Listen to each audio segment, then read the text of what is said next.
안녕하세요, 비슐랭입니다. 지난 영상에서 다음 영상 업로드까지 시장 분위기가 좋으면 알트코인 불장도 한번 기대해 볼만 하다고 말씀드렸는데 여전히 시장 분위기가 좋네요. 그럼 오늘은 기쁜 마음으로 기분 좋은 내용들 한번 쭉 다뤄보겠습니다. 약속대로 불장의 대폭등이 기대되는 알트코인 섹터들을 다뤄볼 건데 그래도 시장을 이기는 종목이 없다는 말이 있지 않습니까? 시장 상황 먼저 체크해 보겠습니다. 그럼 기쁜 마음으로 영상 시작하겠습니다. 자, 오랜만에 미국 비트코인 현물 ETF 순유입 차트 한번 보겠습니다. 과거와 달리 눈에 띄게 달라진 점이 하나 보이는데요. 네, 맞습니다. 그레이스케일의 BTC에서 발생하는 매도 압력이 상당히 줄어들었는데요. 비트코인이 5만 달러에서도 6만 달러에서도 7만 달러에서도 가격에 연연하지 않고 연일 매도 물량을 투하하던 그레이스케일의 매도세가 눈에 띄게 감소하였습니다. 아마도 이유는 여기에 있을 것 같은데요. 그레이스케일의 GBTC 자산은 기존 신탁성 상품으로 미국 현물 ETF가 승인되기 훨씬 이전부터 그레이스케일 자산운용사가 판매하고 있었는데 이 GBTC는 한번 구매하면 6개월간 판매를 할 수 없는 약정에 걸리게 되는 특징이 있었습니다. 따라서 1월 11일 비트코인 현물 ETF가 승인되고 6개월이 지난 7월 중순부터 현재까지 약 2개월이 조금 넘는 기한이 지나면서 매도를 할 수 없도록 약정에 걸린 사람들의 약정도 종료되고 약정이 끝난 이후 눈치 보던 물량들도 저점에서 다 털려나가고 이제는 진정세에 들어온 것으로 보이는데요. 지금부터가 진짜 진검승부가 펼쳐지지 않겠나 하는 생각입니다. 다시 ETF 순유입표로 돌아오면 또 다른 특이점이 하나 보입니다. 그레이스케일이 신나게 물량을 쏟아내던 당시 그 물량들을 모두 처리해 주던 건 블랙록이었죠. 미친 듯한 매도량을 모두 매수세로 바꿔주며 외로운 싸움을 이어왔었는데요. 최근 유입 장표에서는 꾸준하게 피델리티가 지원군 역할을 해주고 있는 모양새입니다. 피델리티는 약 7천조 규모의 자산을 운용하는 미국 내 세 번째로 큰 자산운용사인데요. 보통 우리가 알고 있는 미국의 유명 대형 자산운용사라고 하면 1위 블랙록 1경 3,650조, 2위 뱅가드 1경 2,300조, 3위 피델리티 7천조 이렇게 3개의 회사를 손에 꼽게 됩니다만 여기서 깨알 상식을 하나 알려드리자면 피델리티는 Asset Under Administration이라는 간접 자산 관리 방식으로 미국 내 기업들의 퇴직연금 계좌들을 포함한 수많은 외부 기관들의 자산도 관리 중에 있는데요. 이런 AUA 자산의 규모까지 합하면 1경 6천조, 블랙록과 뱅가드를 넘어서는 1경 6천조 규모의 어마어마한 자금을 관리하는 회사라는 사실 알고 계셨나요? 이런 피델리티는 앞서 말씀드렸듯 퇴직연금과 같은 보수적인 자산을 관리하는 회사로 투자의 성향이 다소 공격적이라고 보기 힘든 보수적인 성향의 안전한 투자를 지향하는 회사인데요. 이런 피델리티의 유입이 최근 지속되고 있다는 뜻은 굉장히 고무적으로 해석해 볼 수 있을 것 같습니다. 한편 미국 최대 암호화폐 거래소인 코인베이스와 세계 최대 자산운용사 블랙록 간의 거래가 완벽하지 않을 수 있다는 의혹이 비트코인 투자자들 사이에서 확산되고 있다고 디크립트가 현지 시간 25일 보도했다라는 기사가 있었는데요. 지난 3월 미국에서 승인된 비트코인 상장지수 펀드 ETF로 인해 대규모 자금이 유입되며 비트코인 가격이 사상 최고치를 기록했지만 투자자들은 현재 가격이 훨씬 더 높아야 한다고 주장하고 있으며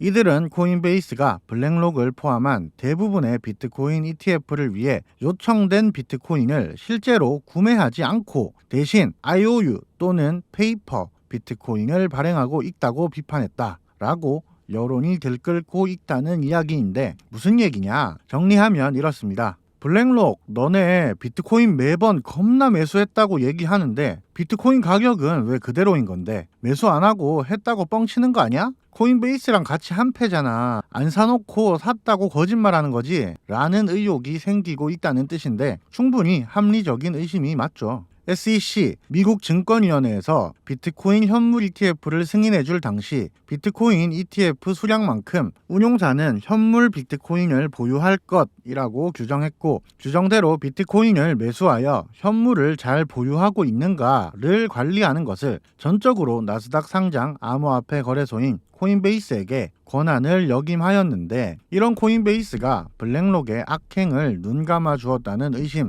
물론 합리적인 의심입니다. 의혹을 가중시키는 이런 데이터도 있었는데요. 이 부분은 블랙록이 순유입을 하였다는 데이터, 이 부분은 비트코인의 가격인데요. 순유입이 있었던 날과 가격의 상승이 필연적으로 일치하지만은 않은 모습이죠. 반면 피델리티의 순유입 데이터를 보면 피델리티의 순유입마다 가격이 상승해준 모습을 볼 수 있는데요. 여기서 이런 논리가 피어나는 것이죠. 블랙록이 매수한 날 가격 안 오름, 피델리티가 매수한 날 가격 오름, 블랙록 가짜 매수, 피델리티 진짜 매수, 이런 논리가 피어나긴 하는데, 그레이스케일이 그토록 매도를 쏟아내던 시기에 가격이 하락하지 않고 방어했던 이유는 블랙록이 있었기 때문이지 않을까요? 암튼 저도 이런 의혹에 대해 100% 블랙록에 손을 들어줄 수는 없고, 저도 사람인지라 그래? 블랙록이 그럴지도 모르겠네 라는 의심이 들기도 합니다만, 오히려 이런 의심을 하는 순간 저는 기분이 좋아지더라고요. 왜냐? 블랙록이 가짜 매수를 한 것이 맞다면 이런 의혹이 불거질수록 조사에 압박이 있을 것이고, 지금이라도 비어있는 곳간을 채워 놓아야 하지 않을까요? 근데 블랙록이 돈이 없는 회사도 아니고 말이죠.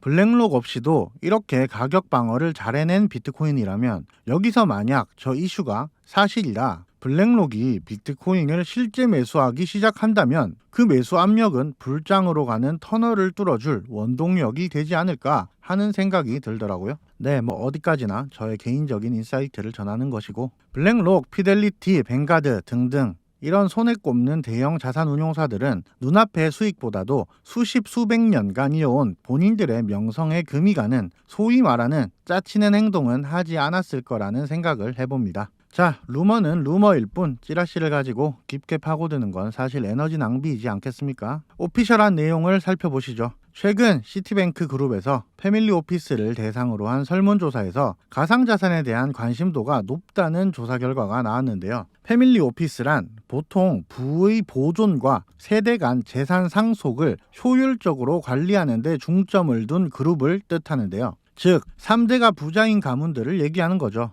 이런 부잣집 식구들의 자산을 관리해주는 패밀리 오피스 투자그룹에서 암호화폐에 대한 관심도가 높아졌다는 설문 결과가 나왔고, 이 중 흥미로운 결과는 아시아 태평양 지역의 패밀리 오피스는 디지털 자산 수용에 대한 입장에서 선두를 달리고 있으며 이미 37%가 투자했거나 관심을 보였고, 라틴 아메리카 지역은 83%가 투자를 우선적으로 고려하지 않고 있다고 합니다. 라틴 아메리카 지역의 부를 축적 중인 가문들의 자산은 암호화폐 시장에 진입하지 않고 있다는 뜻인데, 라틴 아메리카의 대표 국가가 어디죠? 지난 영상에서 집중 탐구했던 브라질이죠. 브라질은 아직 시작도 안 했다는 뜻이기도 합니다. 미국 내 네 번째로 큰 규모의 은행 그룹인 시티그룹의 조사 결과이니 기대를 걸어보게 되는 구절이네요. 유동성 수급은 사실 정치적 경제적 이슈로 서서히 들어오게 될 것이라는 전망이 지배적이기 때문에 저는 현 시점에서 경제적인 이슈를 다루는 것보다 암호화폐에 직접적인 영향을 미치게 될 이슈들을 살펴보아야 한다고 생각하는데요. 현 시점에서 제가 가장 중요하게 바라보고 기대 중인 것은 바로 SAB 121 법안 관련 이슈입니다.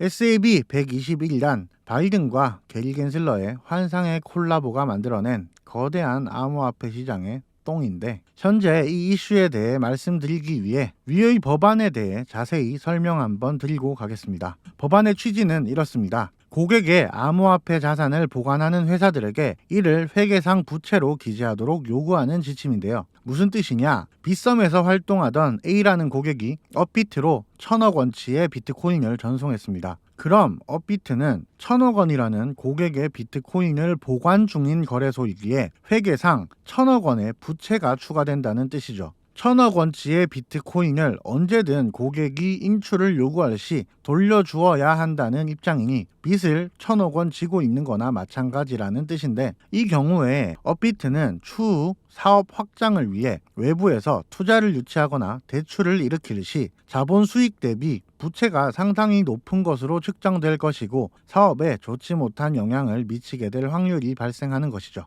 이런 SAB 121 법안은 수많은 의회의 반대에도 아랑곳하지 않고 SEC 의장 갠슬러와 바이든은 주거니 받거니 미국 암호화폐 시장의 성장을 방해하고 저해하고 있었는데요. 최근 조사 결과 미국 국민들이 높은 비율로 암호화폐 시장에 참여 중이라는 여론과 각종 이슈들의 회초리를 제대로 맞은 게리 갠슬러는 한 수 접으며 뉴욕에서 가장 오래된 역사를 가진 BNI 멜론 은행에 대해 SAB 121 법안의 첫 번째 면제 사례를 허용하였는데요.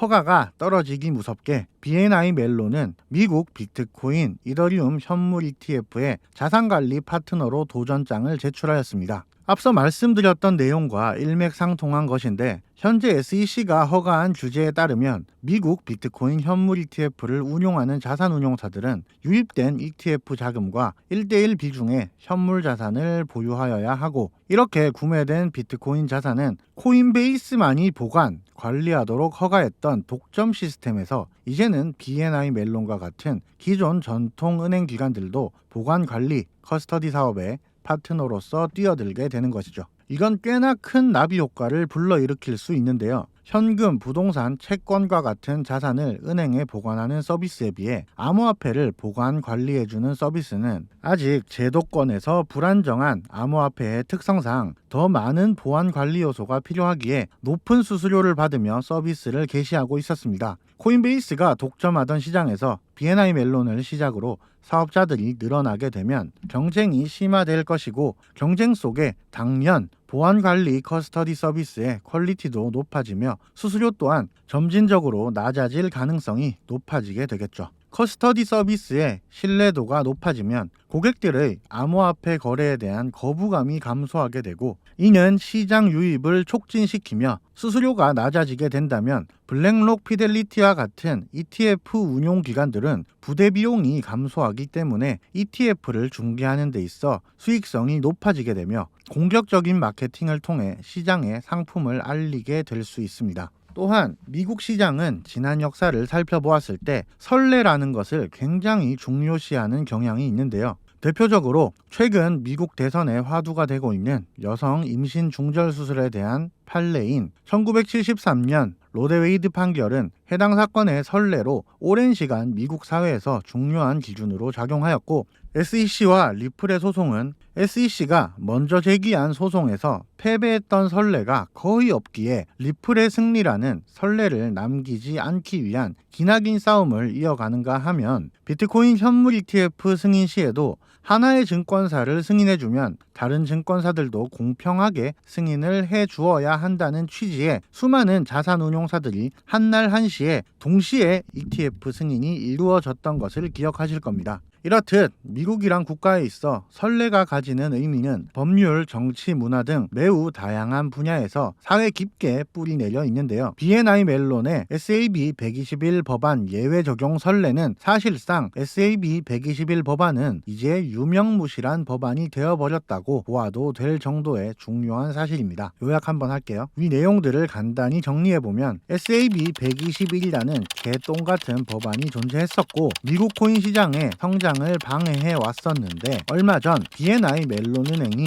그 법안의 예외 적용을 받았고 BNI는 재빨리 비트코인, 이더리움, 현물 ETF 시장 커스터디 자산 보관 서비스에 뛰어들었다. 이쪽 파이가 돈이 되고 먹을 게 있긴 한가 보다 하는 생각을 해볼 수 있고, 기존 코인베이스 독점 시장에 경쟁자가 생겼다는 건 질적으로 비용적으로 경쟁 과정에서 발전할 여지가 있다는 것이고, 높아진 퀄리티는 아직 암호화폐 시장 시장에 참여하지 않고 있는 사람들을 끌어들이는 매력이 될 것이고, 낮아진 비용은 ETF 운용사들의 공격적인 투자를 촉발하게 될 테니 빅 호재이다 라는 것입니다. 이제라도 SAB 121 법안 예외 케이스를 만들며 목숨 부지해보려는 갠슬러지만, 공화당 트럼프도 당선되면 갠슬러부터 해고할 거라고 얘기하고 있고, 민주당 해리스 측도 SEC의 현재 규제 방식을 비판하며 갠슬러를 돌려까기 중인 상황. 믿고 충성하던 바이든은 신기루처럼 사라져버렸고, 오할 곳 없는 갠슬러 앞에 엎친 데 덮친 격으로 마크 큐반이 등장했습니다. 지난 불장을 경험하신 분들께는 꽤나 익숙한 이름이실 수 있겠지만, 마크 큐반에 대해 잠시 설명드리면, 대학 졸업과 동시에 1983년 마이크로솔루션이라는 컴퓨터 컨설팅과 시스템 통합 서비스를 제공하는 IT 회사를 설립 후 7년 만인 1990년 600만 달러, 하나 80억에 매각. 5년 뒤 1995년 브로드캐스트닷컴이라는 당시 혁신적이었던 인터넷 스트리밍 기술을 활용하여 각종 스포츠, 음악, 라디오 등 생중계 방송을 송출하는 플랫폼을 설립 후 4년 만인 1999년 야후에 57억 달러, 한화 7조에 매각하는 등 컴퓨터 IT 분야에서 미래를 잃는 초인적인 기질을 발휘하며 억만장자 대열에 이름을 올렸는데요. 최근에는 억만장자들이 출연해 다양한 스타트업에 투자하는 미국 TV 프로그램 샤크탱크에 출연하여 녹슬지 않은 안목을 과시하기도 했습니다. Today, we're raising $500,000 in exchange for 5% equity in our company. 커피미츠 베이글이라는 소개팅 어플을 개발한 스타트업 대표는 본인 회사의 지분 5%를 50만 달러에 팔겠다며 투자를 유치하려 했고, 수많은 억만장자들은 가치가 없다며 투자를 거절했는데요. Let me ask you a question. If I offered you $30 million for the company, would you take it?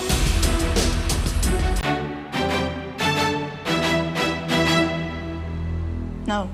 마크 큐반은 5%가 아니라 기업을 3천만 달러에 인수하겠다며 제안하였고, 대표의 거절로 무산되었었지만 현재 해당 기업의 시장 가치는 마크 큐반이 제안한 3천만 달러의 16배인 5억 달러로 평가받고 있습니다. 이런 뛰어난 안목을 가진 사업가 마크 큐반은 지난 상승장 비트코인, 이더리움, 폴리곤, 도지, 에이브 등 크립토 시장에 한 획을 그은 코인들을 모두 점찍으며 본인의 재능을 과시했는데요. 이렇듯 컴퓨터 IT 분야에서 억만장자의 커리어를 쌓고 정점을 찍으며 현재까지 암호화폐 투자자로서 수많은 암호화폐에 막대한 자금을 직접 투자 중인 그가 다음 SEC 의장의 강력한 후보로 거론된 것은 상당히 좋은 호재라고 생각이 되는데요. 마크 큐반은 비트코인뿐만 아니라 알트코인 시장에도 굉장한 관심을 보임과 동시에 알트코인 시장의 성장 기대값을 높게 평가하는 인물이기 때문입니다. 영상 준비 중인 현재 시각 9월 27일 새벽 2시입니다. 현재 비트코인은 65K를 시원하게 뚫어주면서 불장 예열 중인 듯 한데요. IT계의 천재 사업가 마크 큐반도 좋게 보는 알트코인 시장, 지금부터 대상승장에서 팔자 뜯어고치기 위해 미리 선점해야 하는 테마들에 대해 한번 알아볼까요? 첫 번째는 바로 다들 아시는 RWA 섹터입니다. RWA 섹터는 현실 자산과 블록체인 자산을 중개해주는 역할을 수행하는 테마인데요. RWA 테마가 뜨거워질 것이라 보는 이유는 다양한 측면에서 존재합니다. 먼저 대상승장이 오기 위해 필수적으로 필요한 것은 새로운 자금이 암호화폐 시장으로 유입되는 것이겠죠. 각국의 달러, 엔, 유로, 원화와 같은 자국 화폐가 시장으로 유입되는 경우가 대표적인 시장 유동성 공급 방식인데요. RWA라는 섹터의 등장과 함께 채권, 주식, 부동산, 심지어는 와인, 금, 자동차와 같은 현실에 있는 나의 자산을 담보로 맡기고 암호화폐 시장에 뛰어드는 다양한 플랫폼들이 등장하고 있습니다. 현재 RWA, WIZ에서 제공하는 온체인 데이터만 보아도 국채, 부동산, 주식 등 다양한 담보물들이 암호화폐 시장으로 속속 들어오고 있는 걸 알 수 있죠. RWA 테마의 코인들은 현실 자산 시장과 암호화폐 자산 시장 사이에서 자산의 형태를 바꾸어주는 환전소의 역할을 하는 섹터라고 볼 수 있는데요. 현실의 자산이 암호화폐 시장으로 유입되고 그리고 암호화폐 시장에서 수익을 발생시킨 자금들이 빠져나가는 과정에서 모두 수수료와 트랜잭션을 발생시키기에 코인 시장이 커지는 규모와 정비례하여 동반 성장할 대표적인 섹터라고 볼 수 있습니다. 최근 체인링크의 공동 창업자 역시 RWA가 전통 금융자산들과 암호화폐 시장을 이어줄 게임 체인저라 언급하였고, 블랙록 역시 온도코인과 이더리움을 통하여 비들펀드라는 암호화폐 펀드를 활용하는 것으로 유명하죠. 특히 RWA 섹터를 대표하는 온도코인은 현재 전체 유통 물량의 13% 정도가 풀려 있어 매우 작은 수량이 유통되고 있으며 2025년 1월 18일 이전으로는 큰 락업 해제 물량도 없는 상태이기에 작은 힘으로도 큰 변동성을 만들 수 있는 구조를 띠고 있다고 해석해 볼 수도 있을 것 같습니다. 두 번째는 그레이스케일 포트폴리오 신규 추종자산 섹터입니다.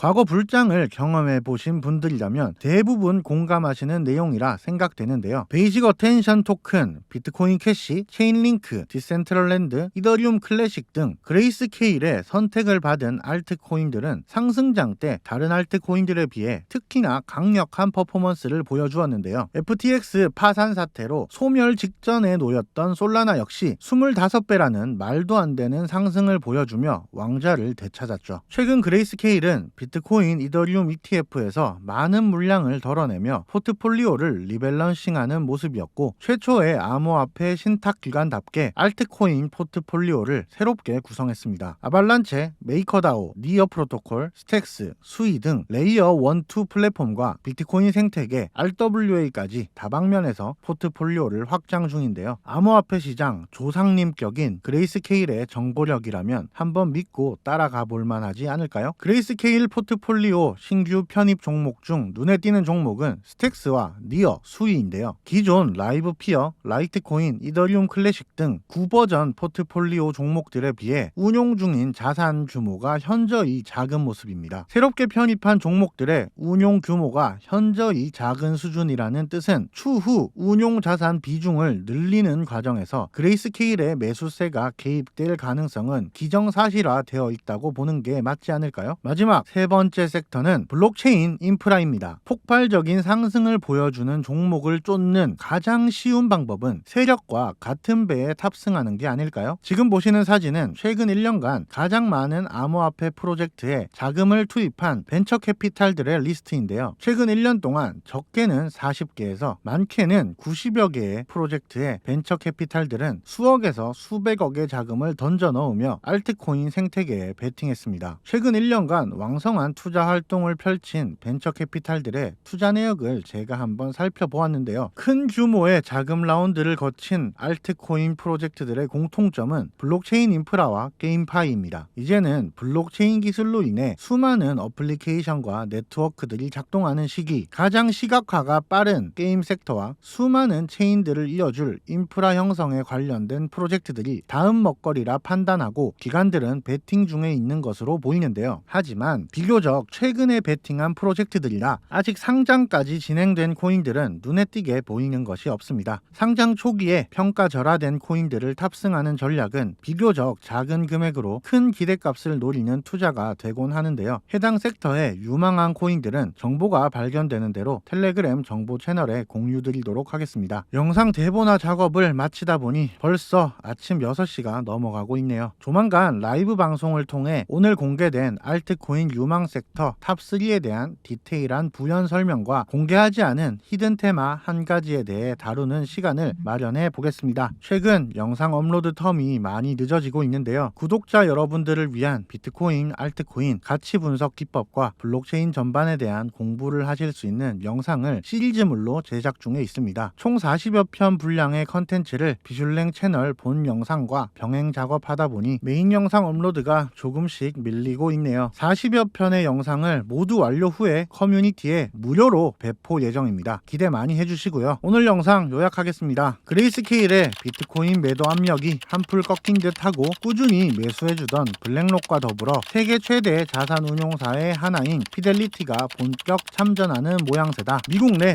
연금 운용을 주로 도맡는 피델리티의 보수적인 투자 성향을 고려했을 때 피델리티의 시장 참여는 시사하는 바가 크다. 코인베이스와 블랙록이 실제 비트코인을 매수하지 않았을지 모른다는 루머가 돌고 있지만 가령 사실이라면 블랙록에 뒤늦은 실제 매수 물량이 들어올지도 모른다는 생각도 해볼 수 있을 듯하다. 시티그룹이 조사한 설문에 따르면 3대 이상 부를 축적해온 로얄 패밀리 가문들의 패밀리 오피스의 대부분은 아직 코인 시장에 참여 중이지 않으며 특히 브라질을 중심으로 한 라틴 아메리카 지역의 83%의 패밀리 오피스 자금이 잠재적 매수세를 가지고 있다. BNY 멜론 은행이 SAB 121 법안의 첫 번째 예외 적용을 받았고 선례를 중요시하는 미국 사회의 특성상 앞으로 빠른 속도로 SAB 121 법안의 예외 적용 사례들이 속출할 것으로 예상된다. SAB 121의 감시를 받지 않는 기관들이 많아질수록 미국 내 암호화폐 기업들은 빠른 속도로 고도화된 성장을 이루게 될 것이다. 친암호화폐 주의자이자 컴퓨터 IT 분야의 억만장자 마크 큐반이 강력한 새로운 SEC 의장 후보로 떠오르는 건 잠재적으로 매우 강력한 호재로 볼 수 있다. RWA, 그레이스케일 신규 포트폴리오, 블록체인 인프라 세 가지 섹터를 중심으로 한 알트코인 시장의 폭발력에 주목하고 미리 대비가 필요해 보인다. 40여 편 이상의 암호화폐 투자 강의 영상을 무료로 제공 예정에 있으며 끝으로 라이브 방송에서